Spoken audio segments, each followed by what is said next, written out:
majina naitwa Genes Cloud. Niko hapa soko la Mbuyuni. Na kwa vingine mimi namshukuru Mungu kwa sababu nimejua maelekezo mazuri ya kwamba masahi nzuri ya kutumia dawa. Kumbe unatakiwa umalize, ukiacha nusu ina maana unafanya vile vijidudu vinaendelea kukua na vinaongezeka, alafu hatima yake hali yake inazidi kuwa mbaya juu yako.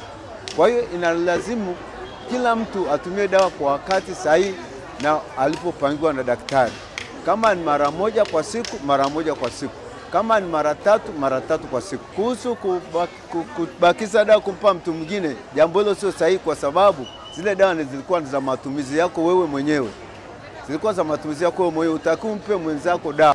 Mimi kwa jina naitwa Mustafa Abdalla Shikirenda, mfanya biashara wa Mbuyuni.